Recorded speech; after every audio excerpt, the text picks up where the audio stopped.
Demi kecantikan dan daya tarik untuk uang yang banyak, aku rela meniduri banyak perjaka. Sebuah kisah yang cukup menarik diceritakan oleh Mbak Intan, seorang mantan biduan dangdut asal kota A. Ia membagikan sebuah kisah yang cukup menarik. Karena tuntutan pekerjaan, ia harus rela meniduri puluhan perjaka agar semakin banyak pundi-pundi yang ia dapatkan. Tersesat dalam lingkungan dukun, sesaji demi dan miras yang tak ada habisnya, membuatnya mulai tersadar jika yang dia lakukan adalah sebuah kesalahan besar. Terlebih hingga umurnya yang sekarang hampir kepala 4, tak ada seorang lelaki yang mau menikahinya. Padahal semasa mudanya, siapa saja lelaki yang ia suka, hanya dengan kedipan mata, ia bisa mendapatkan lelaki itu. Demi uang dan ritual awet muda, pertempuran diranjang dilakukannya setiap hari. Tentu dengan lelaki yang berbeda-beda, dan bahkan ia tak tahu namanya. Dan kisah ini diakhiri dengan penyesalan menjadi seorang perawan tua. Sekitar awal tahun 2000-an, kondisi ekonomi keluargaku belum pulih sepenuhnya karena efek transisi dari era Orde Baru ke reformasi. Terlebih tulang punggung keluargaku 5 tahun yang lalu hilang entah kemana. Sedangkan ibuku hanya buruh cuci yang bayarannya hanya cukup untuk makan sehari-hari. Sedangkan aku, remaja beban keluarga yang setiap harinya hanya main, mabuk dan ngamen. Ya, setiap hari aku ngamen untuk mencari receh. Hasil ngamen yang tak seberapa, aku sedikit berikan kepada ibuku. Sedangkan bagian yang banyak aku gunakan untuk mabuk. Mabuk merupakan caraku untuk sementara melupakan kesengsaraan hidup ini. Dengan mabuk, aku bisa berhalusinasi, membayangkan bagaimana aku terlahir dari keluarga yang kaya raya, punya banyak uang, bisa makan enak dan hidup bersih. Aku punya seorang adik laki-laki. Ia sekarang masih duduk di bangku sekolah dasar. Walaupun bandel, sebagai seorang kakak, aku sangat menyayanginya. Tak kubolehkan ia merasakan apa yang kakaknya ini lakukan setiap hari. Hingga pada suatu ketika, saat adikku akan masuk ke SMP, ia merengek ingin melanjutkan sekolahnya. Namun ibuku bersikeras untuknya putus sekolah saja dan membantu pekerjaannya atau mencari pekerjaan baru.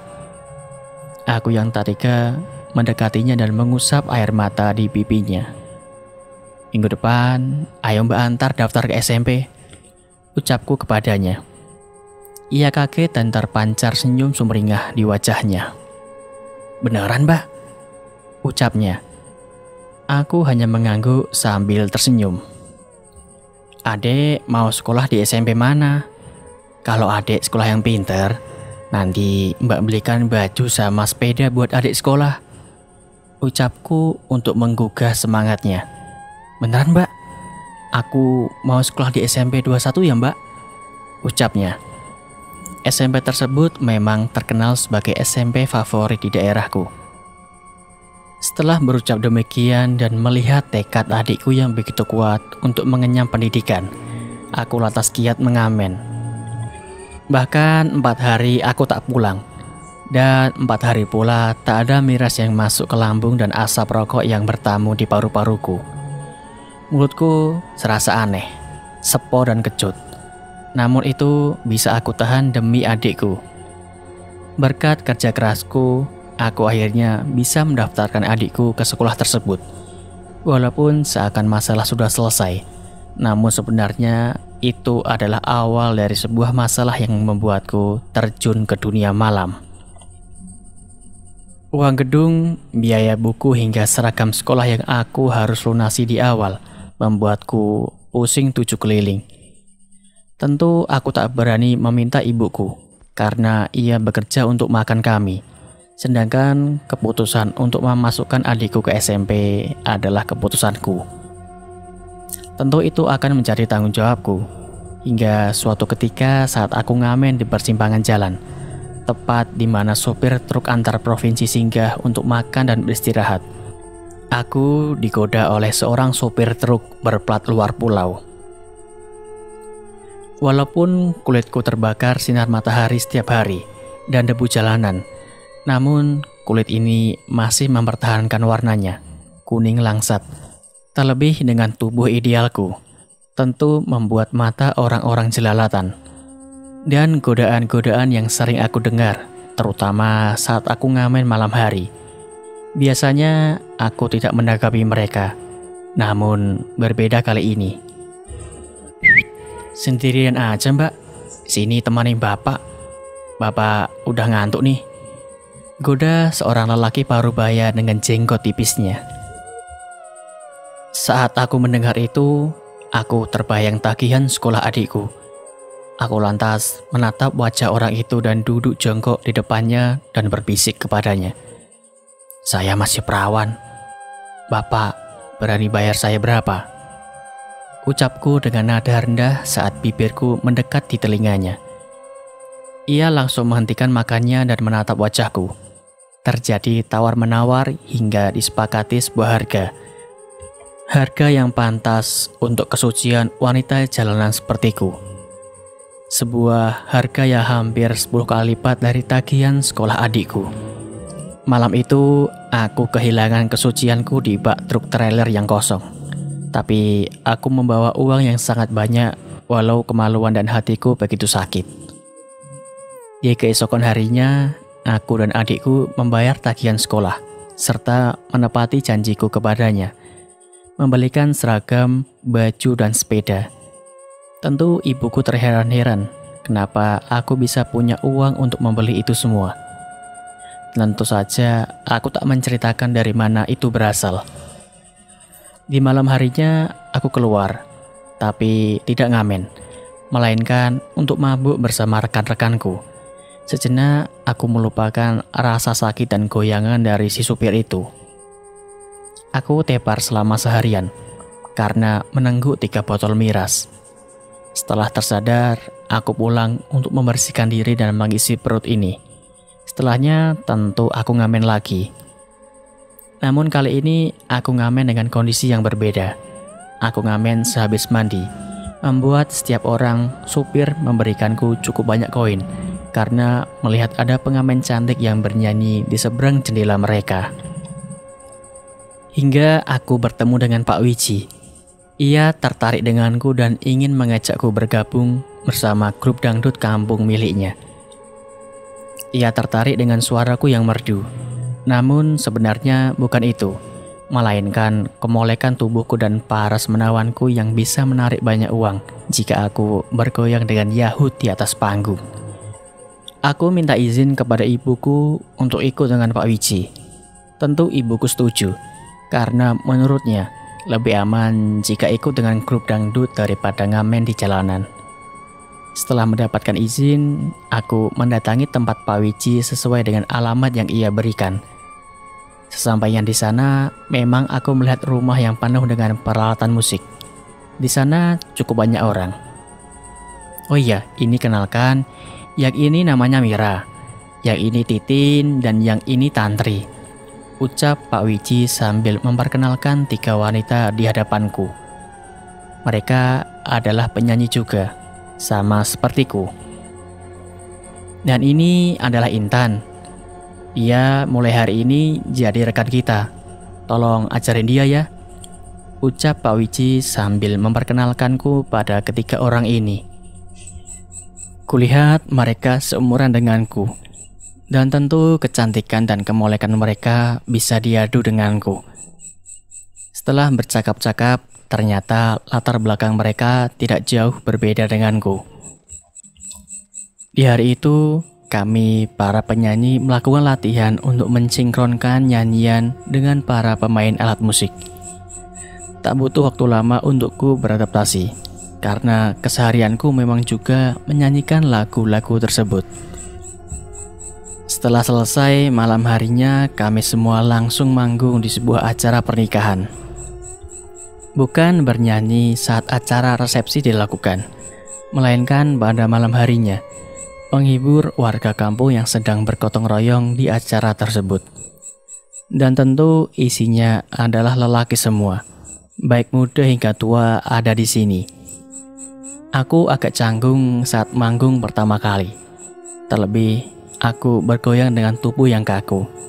Namun berkat kemolekan dan kecantikanku, aku dapat dengan mudah menarik para lelaki dan bergoyang bersamaku. Lambat laun aku mulai terbiasa bergoyang. Tamparan di paha, pantat, hingga di bagian dada aku rasakan ketika dikerumuni orang yang bergoyang. Namun hal itu tidak membuatku marah, karena saat menampar, tangan mereka ditempeli dengan uang saweran. Bahkan setelah bernyanyi dan bergoyang, bagian dadaku penuh dengan uang. Memang saat itu aku mengenakan pakaian seksi dengan belahan dada yang terlihat. Selain mendapat uang saweran, aku juga mendapat uang dari Pak Wiji sebagai bayaranku. Aku menerimanya dengan penuh sukacita. Hampir setiap hari aku manggung. Karirku melejit pesat. Bahkan dari hasil bernyanyi dan saweran, aku bisa membangun rumah dan membeli mobil. Ya, membangun rumah dan membeli mobil. Sesuatu yang tak terbayangkan olehku kala itu. Namun lambat laun karirku mulai menurun. Bahkan saat karirku berada di puncaknya, aku bahkan belum pernah manggung di luar kota. Hanya sebatas lingkup kabupaten tempatku tinggal, dan hanya bernyanyi di hadapan warga kampung. Terlebih umurku yang bertambah dan keriput di wajahku mulai ada, membuat Pak Wiji sudah jarang menempatkanku sebagai bintang tamu. Ia sudah menemukan penyanyi muda yang berbakat dan lebih montok dariku. Hingga suatu saat, aku manggung di sebuah desa. Aku bertemu dengan Mbah Sabto. Menurut Mbah Sabto, saat aku manggung, ia selalu memperhatikanku dan mengerti ada yang tidak beres denganku. Setelah selesai manggung dan hendak pulang, Mbah Sabto memanggilku. Ia menyuruhku untuk ke rumahnya. Ia mau berbicara denganku empat mata. Aku yang melihat sorot mata seriusnya pun lantas mengikutinya. Sesampainya di rumahnya, aku disuguhi bunga dan sesaji. Ternyata beliau adalah dukun di kampung ini. Saya lihat pamor Neng sedang turun ya. Kalah sama Neng yang tadi, ucap Mbah Sabto saat duduk berseberangan denganku. Iya Mbah, aku udah kalah sama dia. Jadi sebegini, ucapku. Di hadapanku terdapat beberapa kembang dan pincuk serta tungku kecil berisikan arang yang menyala. Sesekali Mbah Sabto membakar kemenyan di tungku itu, sehingga asap dan baunya memenuhi seluruh ruangan. Aku punya suatu cara agar kamu bisa tenar lagi, Neng. Aku pun kaget mendengar suara itu. Bagaimana Mbah caranya? Jawabku dengan antusias. Ayo ikut Mbah, ucapnya. Aku pun diajaknya menuju ke suatu ruangan. Ruangan yang sangat gelap dan engap. Namun kulihat di sana ada ranjang tidur atau dipan tanpa kasur. Kamu lihat sesuatu, Neng? Tanya Mbah Sabto. Aku menggelengkan kepala. Lantas beliau langsung menyentuh keningku dan menyuruhku menutup mata beberapa saat. Setelah beberapa saat, aku membuka mata. Aku melihat sosok makhluk kecil namun dengan lidah yang besar, panjang dan menjulur keluar tanpa bisa dimasukkan ke dalam mulutnya. Aku langsung kaget. Bulu kudukku menegang. Aku kemudian terjatuh. Mbah Sabto yang melihatku langsung bergegas menolongku. Tenang Neng, ini adalah peliharaan Abah. Dia bisa buat Neng kembali terkenal, bisiknya kepadaku. Sekali lagi aku melihat makhluk itu. Ukuran lidahnya yang sangat besar bahkan sampai menjuntai ke bagian perutnya. Ukuran tubuh makhluk itu juga kecil. Mungkin tingginya hanya 120 cm, dengan tangan yang lebih panjang daripada kakinya. Mbah yakin? Tanyaku ragu. Ia langsung membawaku ke ruang tengah. Ia kemudian menuju ke dapur dan membawakanku air putih. Ternyata ia hidup sendirian di sini, tanpa istri apalagi anak. Padahal usianya kutaksir sudah setengah abad lebih. Makhluk itu Abah dapatkan saat bersemedi di Goa Pantai Utara. Makhluk itu bisa membuat setiap mata yang melihatnya dapat dengan mudah tertarik dan jatuh cinta. Makhluk itu Abah kira sangat cocok buat Neng demi meningkatkan daya tarik Neng di panggung. Jelas Mbah Sabto. Tapi Mbah, bagaimana caranya? Saya takut Mbah kalau pakai begituan, ucapku. Sebenarnya ada ritual untuk bisa menggunakan kesaktian makhluk itu. Tapi untuk Neng silahkan dipakai dulu. Dibuktikan. Kalau nanti Neng sudah merasakannya, nanti Abah kasih tahu ritualnya. Jelas Mbah Sabto. Mbah Sabto lantas beranjak menuju ruangan itu, mengambil makhluk itu. Gak usah takut Neng. Neng duduk dengan tenang aja, perintahnya. Makhluk itu langsung menjilat wajahku dengan lidahnya yang besar itu. Wajahku lantas basah akan air liurnya. Namun Mbah Sabto melarangku untuk membersihkannya. Kapan Neng manggung lagi?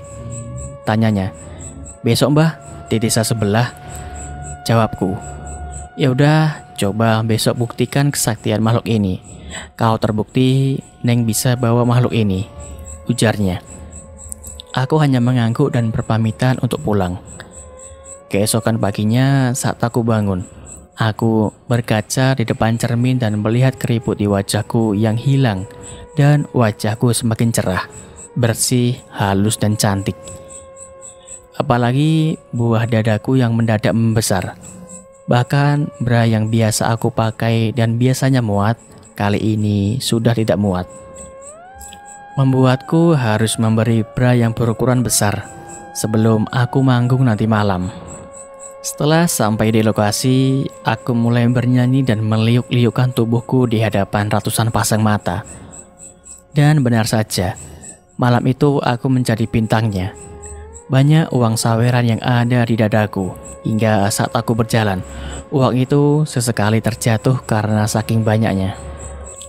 Gila, aku jadi primadona lagi. Mana uang saweran yang aku dapat mungkin beberapa kali lipat bayaranku dari Pak Wiji. Ucapku dalam hati sembari mengeluarkan uang saweran dari sekujur tubuhku. Benar saja, setelah selesai manggung, aku hitung uang saweran yang ada. Aku mendapatkan 5 kali lipat dari bayaran si juragan orkes ini.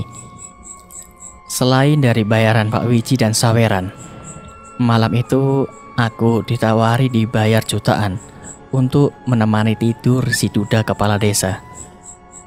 Uang sekepok yang ia selipkan di dadaku membuatku takluk, dan mulai dari situ aku berperang di rumahnya. Di keesokan harinya aku berpamitan untuk pulang dari rumah kepala desa. Tapi aku tak pulang ke rumah, melainkan ke rumah Mbah Sabto untuk memelihara makhluk itu dengan menyetujui semua ritualnya. Dan tentu aku akan memberikan sedikit hadiah bagi orang tua ini. Sebuah hadiah yang tidak ia terima bila ia tidak mempunyai istri. Sesampainya aku di rumah Mbah Sabto, aku mengutarakan khasiat makhluk ini. Dan aku berniat untuk memeliharanya. Sudah merasakan buktinya kan? Ujar Mbah Sabto. Iya Mbah, ini loh, isinya uang semua. Ucapku seraya memamerkan tas kecil yang isinya uang. Tapi ada ritual yang harus kamu lakukan untuk menggunakan khasiat dari makhluk ini, ucap lelaki tua itu dengan pandangan serius. Apa Mbah syaratnya? Tanyaku serius.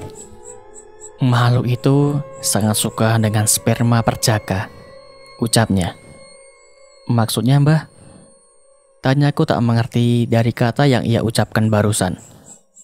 Ya begitu, makhluk itu sangat suka meminum atau menjilati sperma perjaka. Jadi Neng minimal seminggu 3 kali harus memberi makhluk itu sperma dari seorang perjaka, jelasnya. Terus caranya Mbah biar saya dapat sperma perjaka? Tanyaku kembali.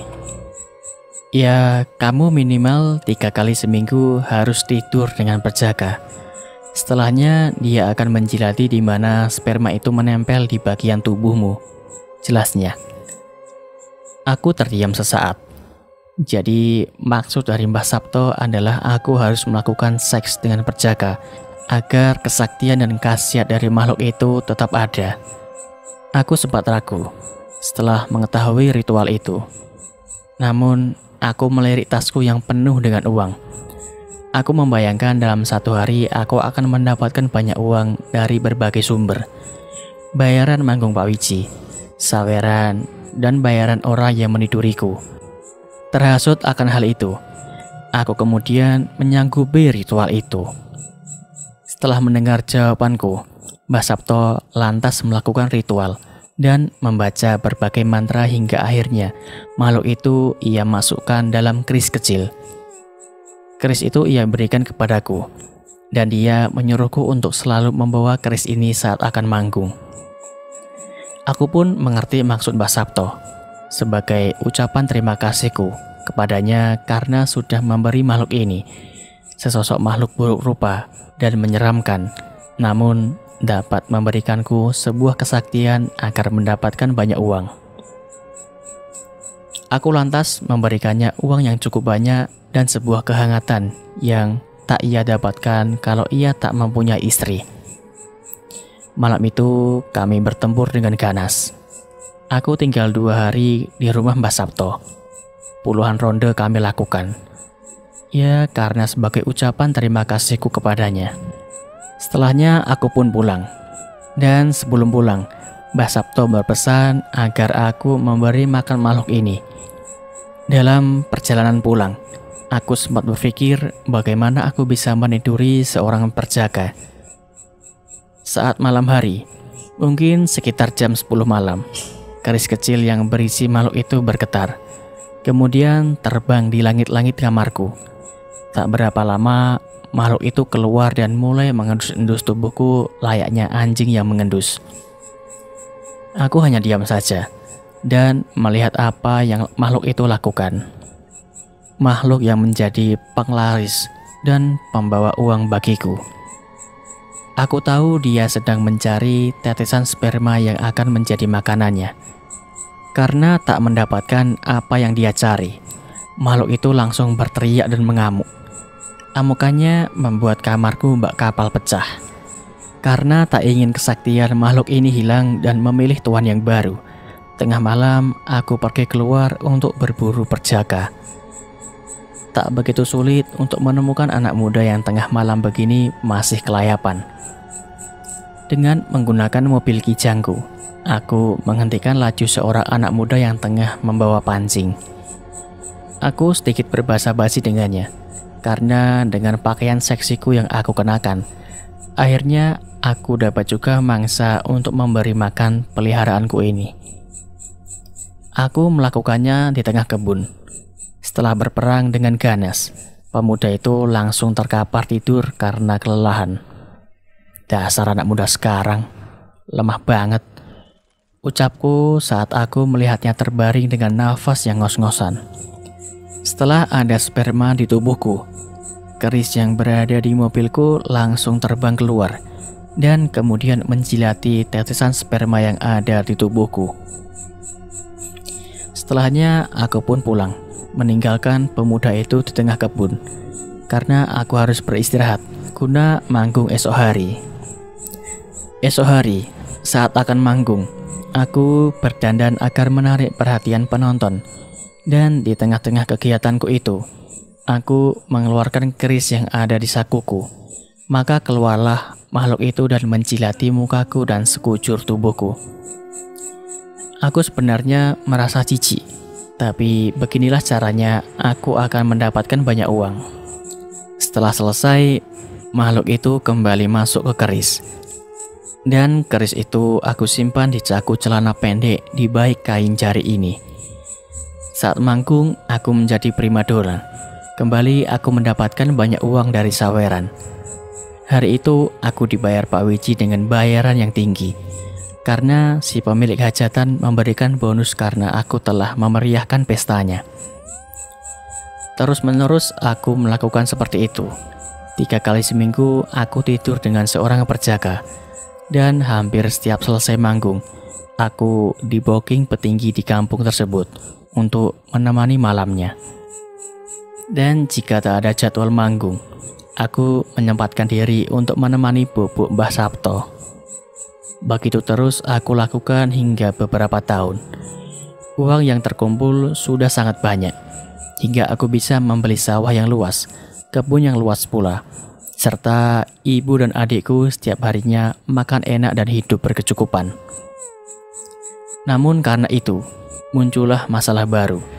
Aku yang sudah terbilang berumur tua, walaupun wajah dan tubuhku masih seperti umur belasan tahun, terhimpit dari kata nikah.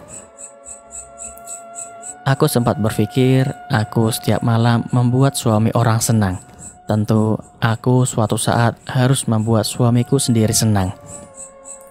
Apalagi ibuku, dia ingin sekali memberikanku cucu. Tentu aku dapat dengan mudah memberikannya cucu, tapi mencari yang mau menjadi mantunya itu yang susah. Karena sudah membulatkan tekad, maka aku mendatangi Mbah Sabto.